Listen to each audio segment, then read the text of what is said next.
Abra sua Bíblia comigo em 1 Samuel, capítulo 23.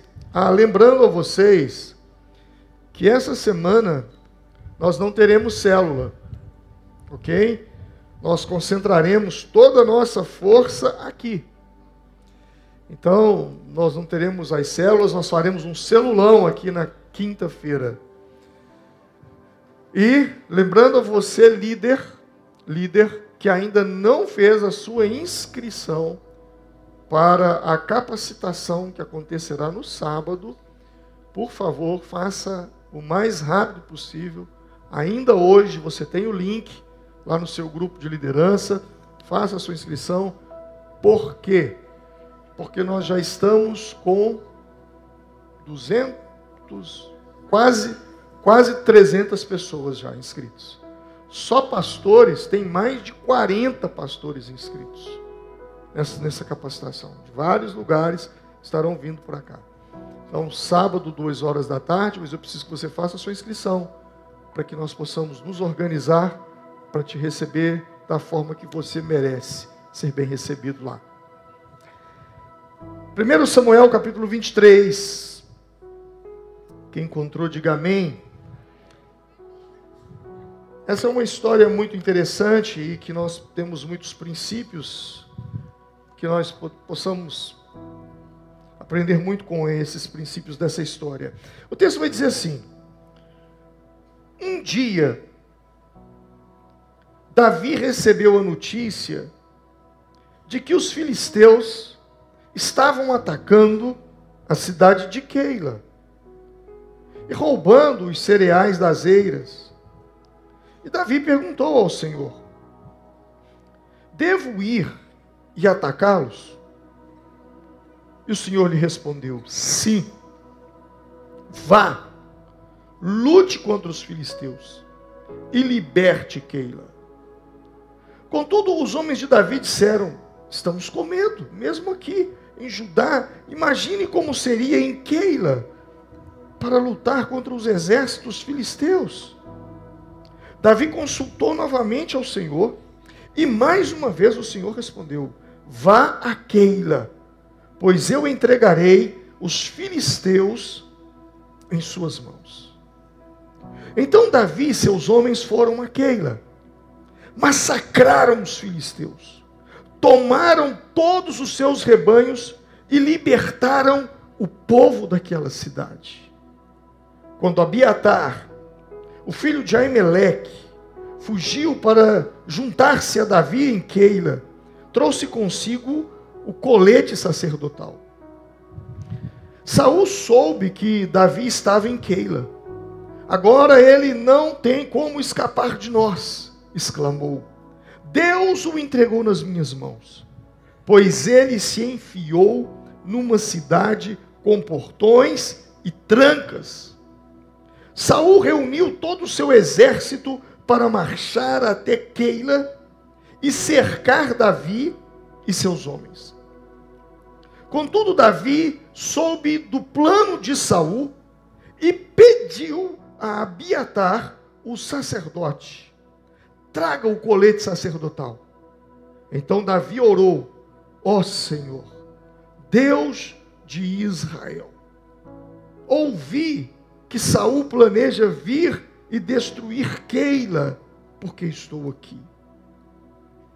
Será que os líderes de Keila vão me trair e me entregar a ele? E Saul virá de fato conforme ouvi? Ó Senhor, Deus de Israel, por favor, responde-me. E o Senhor respondeu: ele virá. Mais uma vez Davi perguntou: e os líderes de Keila entregarão a mim e a meus homens a Saul? E o Senhor respondeu: sim, entregarão. Então Davi e seus homens, que agora eram cerca de 600, partiram de Keila e começaram a andar sem rumo por aquela região. Quando Saul foi informado de que Davi tinha escapado, desistiu de ir a Keila. Davi permaneceu nas fortalezas do deserto e na região montanhosa de Zife. Saul o perseguia continuamente, mas Deus não permitiu que o encontrasse. Então, perto de Oreza, Davi recebeu a notícia de que Saul estava a caminho do deserto de Zif para procurá-lo e matá-lo. Jonatas, o filho de Saul, foi encontrar Davi e o animou a permanecer firme em Deus. Não tenha medo, disse Jonatas. Meu pai jamais o encontrará. Você será o rei de Israel e eu serei o seu segundo no comando, como meu pai Saul sabe muito bem.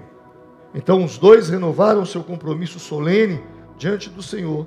Depois Jonatas voltou para casa, enquanto Davi ficou em Oreza. Senhor, eu quero te agradecer pela leitura dessa palavra. E eu oro para que o teu Espírito Santo fale com cada um de nós, assim como ele falou comigo quando eu meditava nesse texto. Muito obrigado pelas palavras que o Senhor me ministrou aqui. Eu oro para que essas palavras sejam ministradas ao teu povo nessa noite, em nome de Jesus. Todos digam graças a Deus. Sabe, irmãos, todas as mensagens que eu prego aqui, eu prego no Brasil, por onde eu vou, primeiro, ela fala comigo. Eu nunca preguei uma mensagem que eu me lembre, tipo, vou pregar isso porque eles precisam ouvir isso. Eu não tenho recordação de algum dia. Provavelmente já devo ter feito isso. São mais de 34 anos pregando. Mas eu não tenho recordação. Porque sempre, toda palavra que eu ministro aqui, primeiro, essa palavra fala comigo. Se você apanha, saiba que eu apanhei primeiro. É raro, e eu não me tenho recordações de ter pregado alguma mensagem que primeiro ela não tenha falado comigo. Essa passagem, ela tem princípios muito poderosos. E o tema de hoje é vivendo por propósito, mesmo quando não há recompensa. O texto diz que Davi estava fugindo de Saul, porque Saul tinha inveja de Davi e ele queria destruir Davi. E então Davi estava em uma parte de Israel, quando ele ficou sabendo que os filisteus atacariam a cidade de Keila. E Davi então fez uma oração. Ele disse: Deus, é da vontade do Senhor que eu lute contra os filisteus para defender Keila? E o Senhor disse: sim, é da minha vontade. Então Davi conversou com os homens dele e eles disseram: nós já estamos com medo, fugindo aqui, ainda vamos para Keila caçar confusão com os filisteus? E Davi consultou mais uma vez e Deus disse: vá. E então eles foram, e a Bíblia diz que eles massacraram os filisteus. Eles salvaram a cidade de Keila. Keila era uma cidade cercada por muralhas e por grandes portões. Davi ficou em Keila. E Saul ficou sabendo que Davi estava em Keila. E Saul disse: agora eu vou pegá-lo. Porque ele se enfiou numa cidade que tem muros e portões. Então vai ser fácil pegá-lo. E Saul então convocou todo o exército e Davi ficou sabendo. Quando Davi ficou sabendo, Davi mais uma vez consulta Deus. Ele ora mais uma vez, ele disse: Senhor, é verdade que Saul está vindo? E Deus disse: é verdade. E ele fez outra oração: Senhor, é verdade que os moradores de Keila me entregará nas mãos de Saul? E o Senhor disse: é verdade. Então Davi fugiu com os seus homens para o deserto. E por lá ele ficou. Essa é a história do texto de 1 Samuel capítulo 23. Imagine que Davi salvou aquela cidade. Davi entrou numa briga que não era dele, que não tinha nada a ver com ele. Ele foi ali, lutou por eles, os salvou, os libertou. E agora esse povo, por quem ele deu a vida, ele arriscou a vida ao lutar contra os filisteus, agora esse mesmo povo vai entregá-lo nas mãos de Saul. Como que é o nome disso? Como que é o nome disso? Como que é o nome disso? Traição. Traição. Sabe, irmãos, essa história, ela nos ensina que existem mesas que nós não podemos nos assentar. Não é aconselhável que você seja amigo dos seus inimigos. O meu inimigo não pode ser amigo do meu amigo. Você entendeu isso? Entendeu isso? Existem mesas que nós não podemos nos assentar. O meu inimigo não pode ser o melhor amigo do meu amigo. Keila, Davi fez amizade com Keila. E Keila era amigo de Saul, o seu pior inimigo, o seu maior inimigo. Então essa é uma lição que nós precisamos aprender. Não é aconselhável que eu seja amigo do meu maior inimigo. O meu inimigo não pode ser amigo do meu amigo. Quando eu olho para toda essa situação, esse enredo, essa trama, eu fico pensando que todos nós corremos o risco de ajudar alguém e ser traído.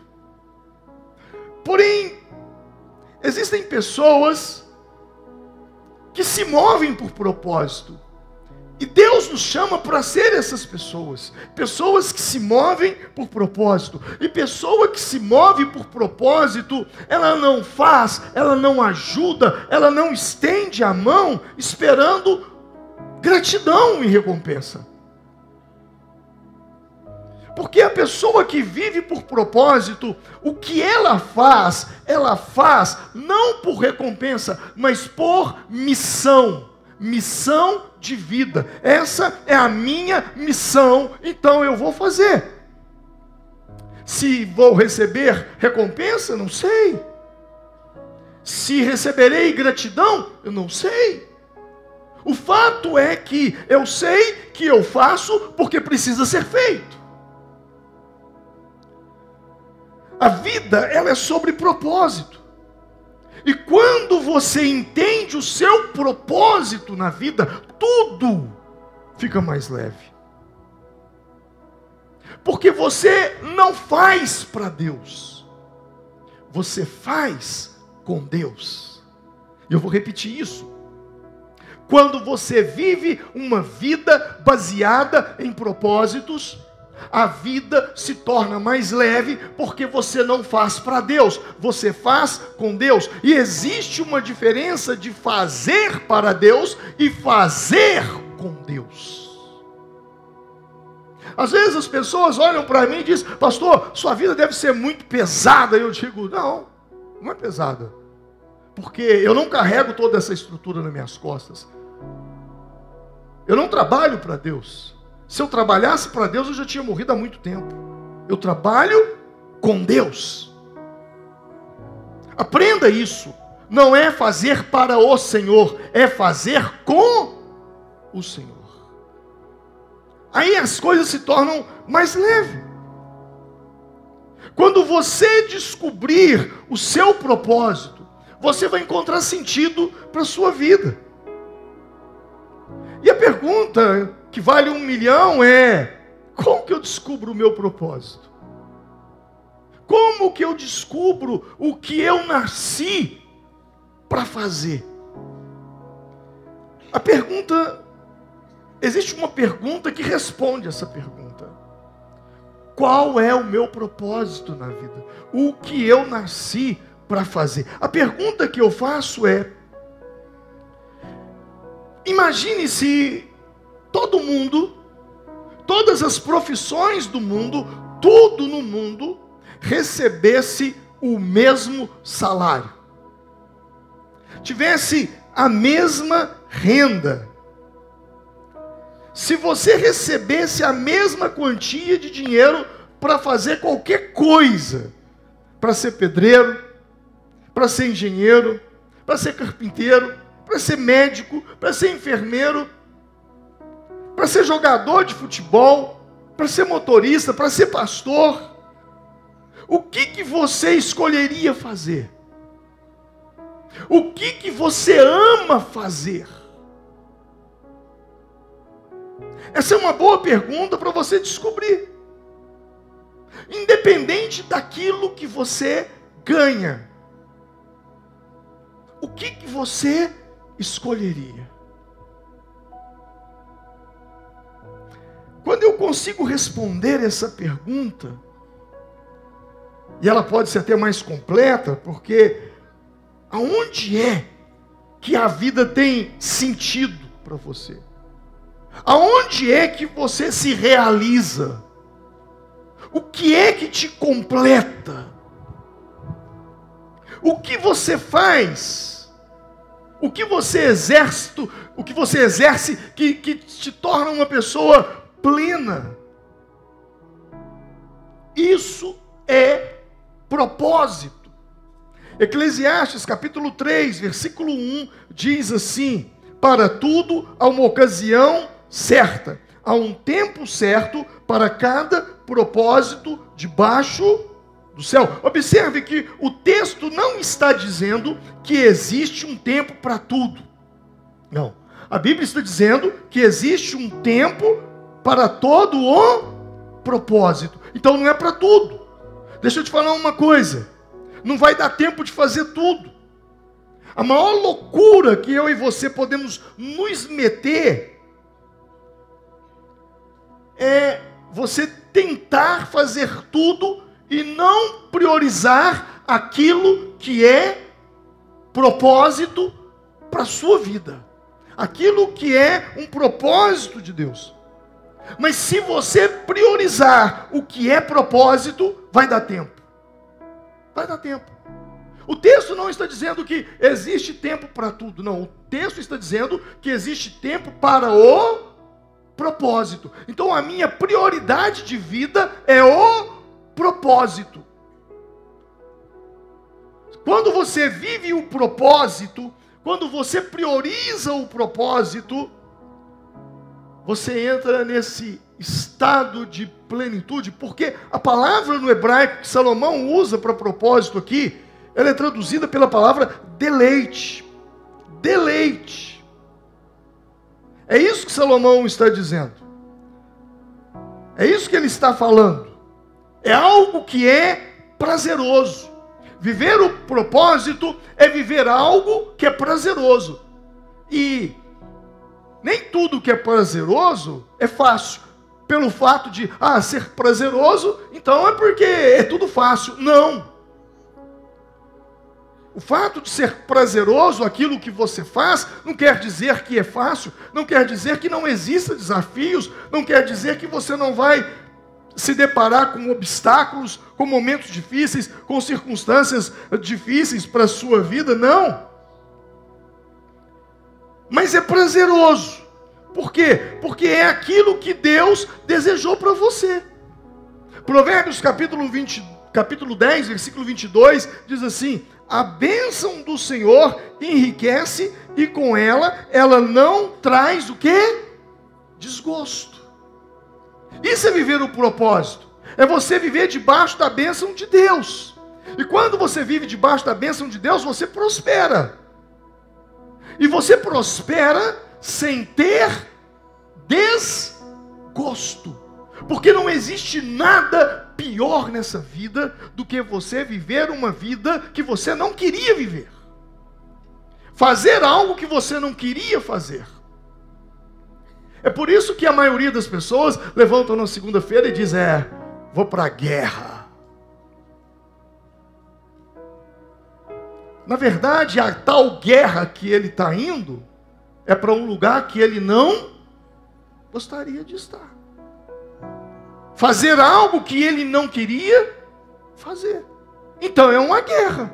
Então é uma batalha. Mas é uma batalha que não está acontecendo lá naquele local onde ele trabalha. É uma batalha que está acontecendo dentro dele. Porque ele sabe que ele está vivendo algo que não é o propósito pelo qual ele foi criado.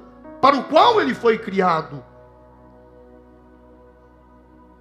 Propósito, ele não te faz perder o sentido da vida. Pelo contrário, o propósito, ele te faz encontrar o sentido da vida. O propósito, ele te faz olhar e sentir-se pleno e você dizer assim: eu nasci para isso. Eu estou vivendo aquilo que eu nasci para fazer. E por que eu estou falando isso? Porque tem tudo a ver com o texto de Davi. Imagine que Davi vai a uma cidade, salva uma cidade, entra numa briga que não era dele, depois essa cidade vai entregá-lo nas mãos do seu inimigo. Era para ele desanimar, era para ele largar tudo, era para ele dizer: eu não mexo mais com isso. Mas quem vive o propósito, ele vence a ingratidão das pessoas.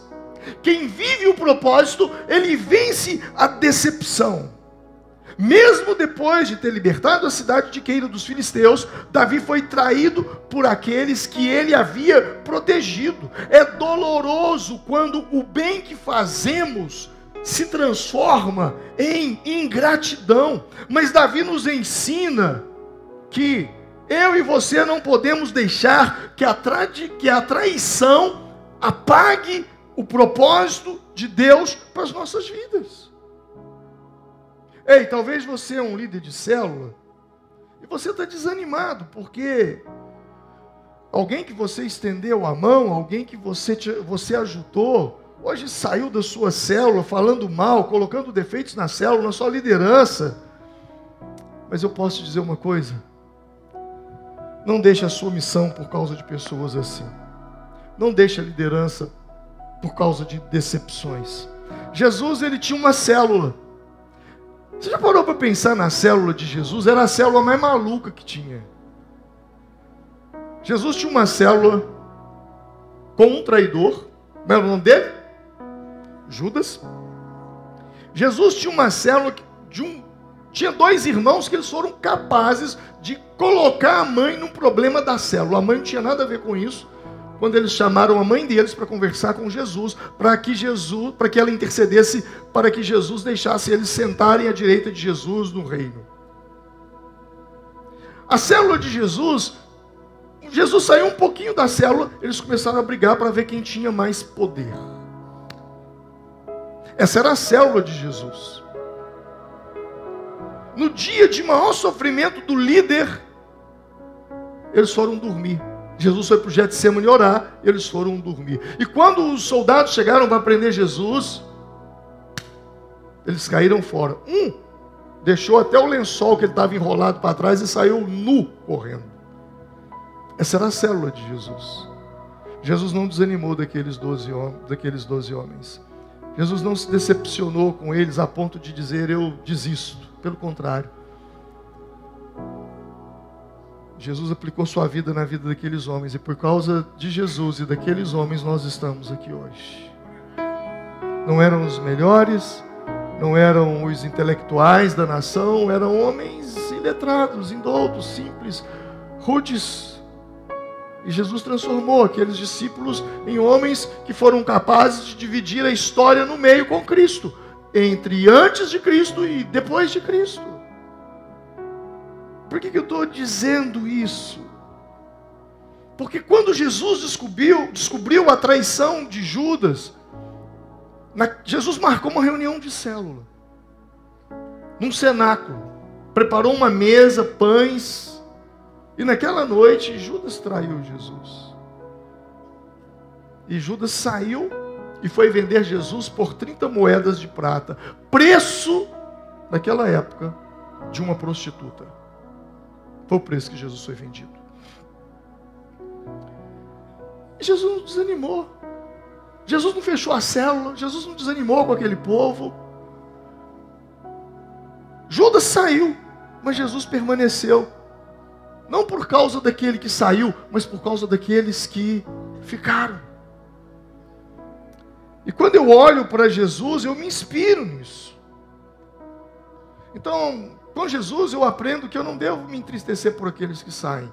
Eu devo me alegrar por aqueles que ficam. E quem tem propósito tem foco. Quem tem foco não se perde em sentimentos, não toma decisões baseado em feridas. Eu não posso tomar decisões na minha vida baseado em feridas. Eu não posso. Jesus nunca permitiu que isso acontecesse. Em Gálatas capítulo 6, versículo 9, a Bíblia diz: e não nos cansemos de fazer o bem, pois no tempo próprio colheremos, se não desanimarmos. Olha o que o texto diz: e não nos cansemos. Então quer dizer que o cansaço vem. Não nos cansemos de fazer o bem. Diga comigo: não nos cansemos de fazer o bem. É porque tem hora que a gente cansa. Alguma vez você já cansou de fazer o bem? Tem jeito de levantar os pés aqui? Porque você fez, você ajudou, você deu o seu melhor, você deu o seu tempo, deu sua vida. E no final, você que não prestou. Você que é o ruim da história. Então, quando você vai tendo esse tipo de decepção, o que acontece é que você se cansa. Você vai cansando. Chega um momento que você cansa. O cansaço, ele é real, mas ele não é o fim. Paulo está dizendo: e não nos cansemos de fazer o bem. Liderar pessoas é um privilégio, mas também é um desafio. Interessante que a palavra grega para cansar aqui significa desistir por dentro. O perigo não é o cansaço físico, mas é o desânimo espiritual. Porque o inimigo sabe que ele não pode impedir a semeadura, então ele tenta roubar o nosso ânimo para que você pare de semear, e se você não semeia, você não colhe. O que eu acho interessante nesse texto, e esse texto é mais um dos que a Bíblia diz, em inúmeras passagens, em inúmeras promessas, ela sempre tem uma condicional. O texto diz assim: e não nos cansemos de fazer o bem, pois no tempo próprio colheremos, se não desanimarmos. Existe uma condição. Existe uma condição. E a condição é o quê? Não desanimar. Em outras palavras, não jogue a toalha. Não chute o balde. É mais ou menos isso. Sabe? Então, nós não podemos desistir de fazer o bem. Porque quem não desiste, colhe milagres no tempo certo. Davi entendeu que era melhor ir para o deserto. Quando ele ficou sabendo que ele estava sendo traído, ele foi para o deserto. Às vezes Deus nos guia para lugares da vida que não queríamos ir. Voltar para o deserto. Às vezes Deus nos leva para o deserto. Às vezes Deus nos tira de uma zona de conforto, de segurança, e nos leva para o deserto. O que eu aprendo aqui é que Deus usa o deserto para trabalhar coisas em nós. Deus usa o deserto para trabalhar coisas em nós. O que você aprendeu a tolerar na sua vida, Deus quer transformar no deserto. Aquilo que você chama de isso é o meu jeito, é o que Deus chama de isso é o meu alvo. Eu vou repetir. Aquilo que você diz, isso é o meu jeito de ser, Deus está dizendo, esse é o meu alvo para transformar. Esse é o meu alvo para tocar.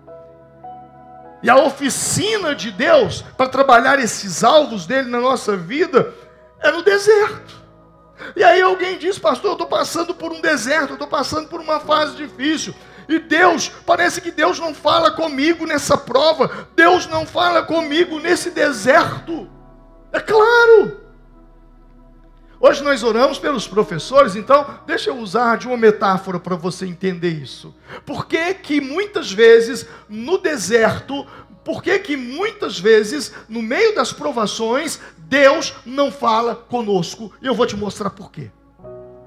Deus é o nosso mestre, é o nosso maior professor. Todos os professores, quando dão aula, eles explicam a matéria para os seus alunos. Mas tem um dia em que o professor não responde aos alunos. Qual dia é esse? Qual dia é esse? É o dia da prova. Tem um dia que o professor não fala com o aluno.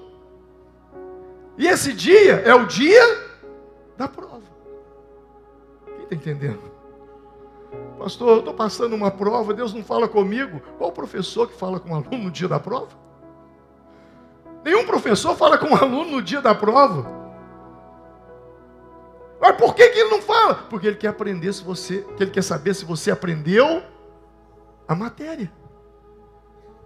E se você passar na prova, você sobe de nível. Você é aprovado. Eu aprendi uma coisa: quando você está na prova, é porque o professor está querendo saber se você aprendeu a matéria. E a minha pergunta é: será que você aprendeu a matéria? E o que acontece quando você não passa na prova? Você precisa o quê? Repetir. Talvez você não consegue mudar de fase na sua vida porque você não está passando na prova. E você não está passando na prova porque você não aprendeu a matéria. Aí quando eu era garoto e eu me lembrava, eu achava que a prova que o professor me entregava era para me reprovar. Mas logo eu aprendi que não, a prova não é para te reprovar, a prova é para te elevar para um próximo nível. Então é assim que Deus trabalha conosco. Olha só, mesmo estando no deserto, Deus não desamparou Davi. No versículo 16, a Bíblia diz que então se levantou Jonatas, filho de Saul, e foi para o bosque e o confortou Davi. Davi foi confortado por Jonatas. Deus sempre vai enviar alguém para te ajudar no deserto. Vai ter sempre alguém para te estender a mão. 2 Coríntios capítulo 7, versículos de número 5, quando o apóstolo Paulo estava num deserto da vida, olha o que ele escreveu: quando chegamos a Macedônia, não tivemos nenhum descanso, mas fomos atribulados de todas as formas, ou de toda forma, conflitos externos, temores, medos internos. Contudo, Deus que consola os abatidos, consolou-nos com a chegada de quem? De Tito. No deserto de Paulo, lutas por fora, medos por dentro, insegurança, Deus estava vendo aquilo e Deus manda Tito. No deserto você não está sozinho. Deus coloca alguém no nosso caminho para nos dar uma palavra, para fazer por nós uma oração, para nos dar um direcionamento. Sempre Deus coloca alguém no nosso caminho. E a minha oração aqui hoje é que no meio do deserto que você está atravessando, eu não sei quem é, nem sei de onde virá, mas uma coisa eu sei: Deus vai colocar alguém no seu caminho para te ajudar, para trazer consolo sobre a sua vida, para te estender uma mão e dizer: filho, você não está sozinho, você não está sozinho. Glória a Deus. Sabe, irmãos, todos nós queremos uma pessoa que chegue para nós e diga: é por ali, a saída é por ali. Todos nós queremos. Mas a pergunta é: você está disposto a ser alguém na vida de uma pessoa que diz: a saída é por ali? Nós queremos muito que Deus responda às nossas orações, mas você está disposto a ser resposta à oração de alguém? Pastor, quando eu sei que eu sou resposta à oração de alguém? É quando alguém diz para você assim: foi Deus que te colocou no meu caminho, foi Deus que te colocou naquela hora do meu lado, foi Deus que te colocou, foi aquele telefonema que você me deu naquela hora, foi Deus que mandou você me ligar. Irmãos, eu não sei quantas vezes já aconteceu comigo. Pastor, aquela mensagem que você me mandou, aquele momento que você me ligou, pastor, eu estava com uma arma na mão para dar um tiro na minha cabeça. Outro dia, um moço me mandou uma mensagem, eu não abri, de repente eu olhei, vi uma mensagem e falei, vou passar ali agora. Eu passei lá. Quando eu cheguei lá, o cara me viu e ele começou a chorar. Aí eu sentei com ele, fui falar de Jesus para ele. Ele falou, deixa eu te mostrar uma coisa. Ele foi lá e pegou um 38. Ele falou, as balas estavam aqui. O senhor chegou na hora, porque eu ia dar um tiro na cabeça. Esse moço começou a frequentar o RPM, depois foi para o Legendários, talvez até esteja aqui nessa noite. Não existe nada melhor. É muito bom quando Deus coloca uma pessoa no caminho da gente para nos ajudar. Mas melhor que isso é quando Deus coloca a gente no caminho de alguém para ajudar alguém. Não tem preço. Você, naquele momento, você sente, eu nasci para isso. Eu nasci para isso. Sabe, o seu pico de dopamina vai lá em cima. Sabe por quê? Porque você se sente útil. Irmãos, não tem nada melhor do que você ir no hospital e fazer visita para quem está enfermo, ou ir na casa de alguém que está doente, levar uma palavra de consolo. Quando você sai dali, você sai, parece que flutuando, sei lá, não sei que palavra, tão leve.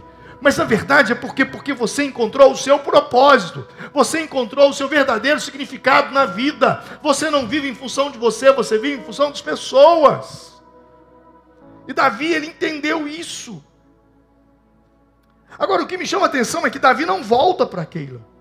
Quando ele vai para o deserto, ele não voltou mais para a cidade de Keila. Ele poderia ter voltado ali para tirar satisfação. Por que vocês me traíram? Não, ele não fez isso. Ele foi embora. Aprenda uma coisa. Ouça o que eu vou dizer. Nem tudo na vida vale a pena tirar satisfação. Nem tudo na vida vale a pena tirar satisfação. Principalmente quando o assunto é passado. Não vale a pena tirar satisfação. Na Bíblia, quando a Bíblia fala de passado, na Bíblia, passado não se vence. Passado se esquece. Repete comigo. Passado não se vence. Passado se esquece. Tem muita gente tentando voltar ao passado para tentar vencer. Porque fica remoendo aquilo dentro de si. Eu preciso ter uma nova oportunidade. Porque eu preciso encontrar com aquela pessoa novamente. Porque dessa vez vai ser de... Ei, passado não se vence. Na Bíblia, passado se esquece.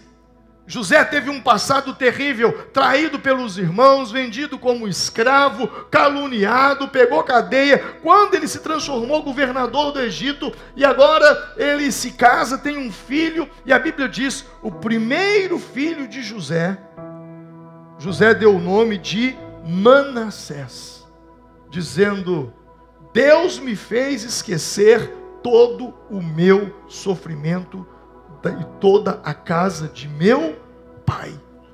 O que José está dizendo? Meu filho vai se chamar Manassés. Manassés significa o quê?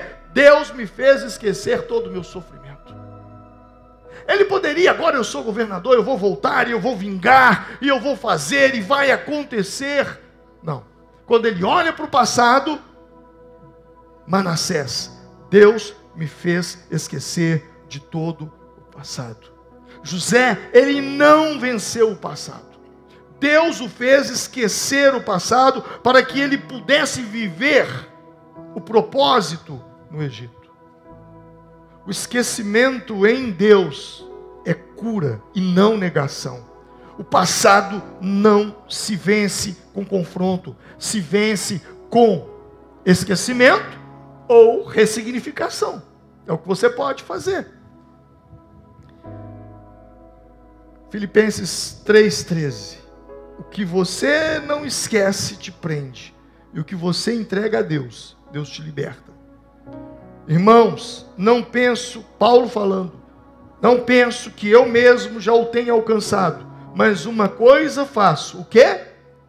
Esquecendo-me das coisas que ficaram para trás e avançando para as que estão adiante. Paulo está dizendo, eu não vou lutar contra o meu passado, eu não vou tentar vencer o passado, eu vou esquecer o passado e focar naquilo que está à minha frente, avançando para as coisas que estão adiante. Então ponha isso na sua cabeça.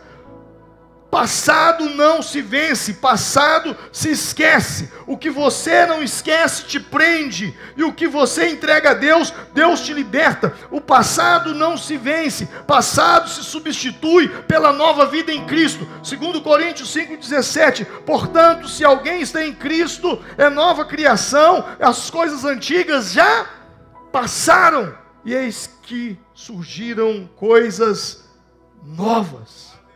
Toda vez que a Bíblia fala de passado, ela não fala de vencer, ela fala de esquecer. Davi, ele não voltou a Keila, porque ele entendeu que o passado não é um lugar de morar, é lugar de aprendizado. O que eu aprendi? Quais são as lições? Davi aprendeu muito em Keila, ele aprendeu muito em Keila. Deus não quer que você vença o que passou. Ele quer que você esqueça para você viver o novo. Essa é a promessa de Isaías 43. Esqueçam o que se foi. Não vivam no passado. Vejam, eu estou fazendo uma coisa nova e ela já está surgindo. Vocês não a reconhecem? Até no deserto vou abrir um caminho e riachos no ermo.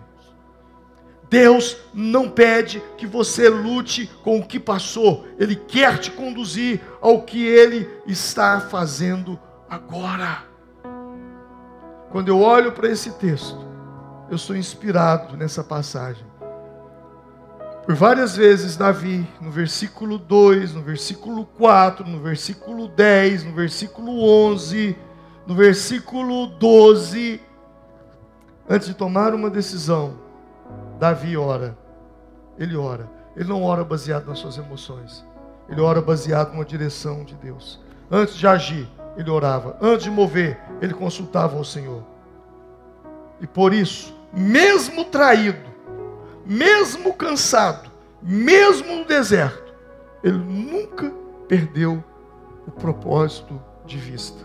Tudo que Davi buscou a Deus, Deus lhe mostrou. E tudo que você buscar em Deus, Deus vai te revelar.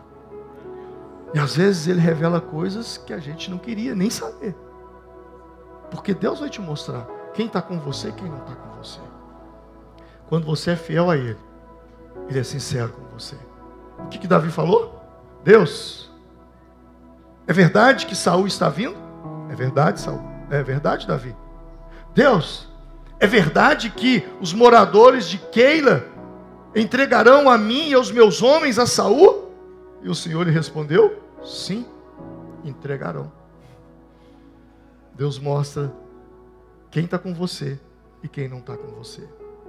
Deus mostra quem está do seu lado e quem está armando para te derrubar. Quem ora, Deus fala com ele e ele não é enganado. Vamos nos colocar em pé nesse momento e vamos orar.